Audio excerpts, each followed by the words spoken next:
صباح الخير إن كان صباحا، ومساء الخير إن كان مساء. تحياتي لكم جميعا أينما كنتم. طبعا رجعنا مع بعض في لقائنا المتجدد بإذن الله، مع عملة جميلة جديدة إصدار عام 2014 بمناسبة مئوية الكشافة المصرية. الاتحاد العام للكشافة المصرية،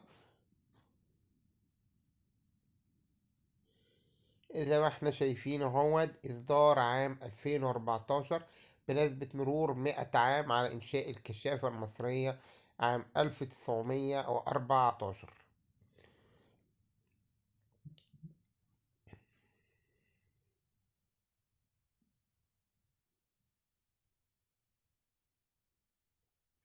عملة مصرية جميلة من معدن الفضة،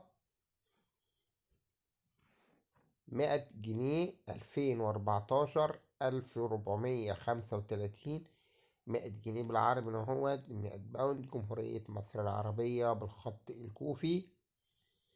وهي عملة جميلة جدا جدا جدا، بنفس التصميم القديم اللي كان فيه العملات المصرية التي كانت تصدر في الثمانينات والسبعينات وأوائل التسعينات.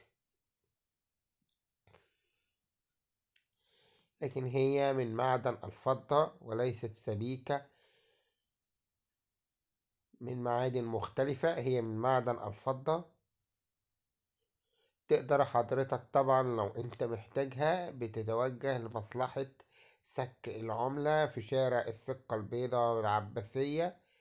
طبعا لو حضرتك من القاهرة، يعني لو هي موجودة، لو انت يعني غريب هي جاي من أحد المحافظات الأقاليم، هي مصلحة سك العملة المصرية موجودة في شارع اسمه شارع السكة البيضاء في العباسية.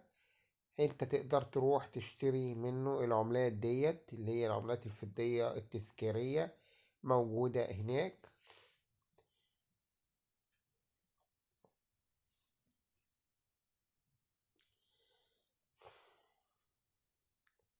هي وزنها تقريبا في حدود 7 جرام و2 من 10 تقريبا، أو حاجة زي كده، مش متذكر الصراحة.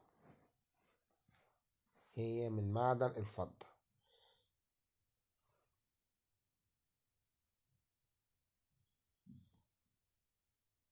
على يحمل شعار الكشافة المصرية زي ما احنا شايفينه. بقى نقطة أخيرة إن إحنا نتكلم عن سعر العملة ديت، زي ما إحنا بنأكد إن هي أولا سعرها بتحدد إن هي من معدن الفضة، ثانيا هي تذكارية، فمش مجرد إن أنت بتشتري سبيكة فضة فقط، لأ هي كمان عملة تذكارية. سعرها حوالي 650 جنيه، وانت الافضل ان انت تشتريها من مصلحة سك العملة اللي زي ما قلنا مباشرة، ودي ممكن تلاقيها بسعر افضل من كده، لان السعر المغلق ده اللي هو بيبقى السعر متداول بين الافراد. وطبعا انت لما بتشتريها من مصلحة سك العملة او بتشتريها من افراد، يكون حد معاه، يعني هي بيبقى عموما معاها شهادة بمواصفاتها وأقطارها وأبعادها ووزنها. وطبعا الشهادة ديت بتبقى أفضل في حالة البيع، إعادة البيع بإذن الله بعد فترة. أتمنى إن حضراتكم تعجبوا بالفيديو وتشتركوا في القناة، وإلى اللقاء دائما معا في حلقات جديدة وعملات جديدة بإذن الله.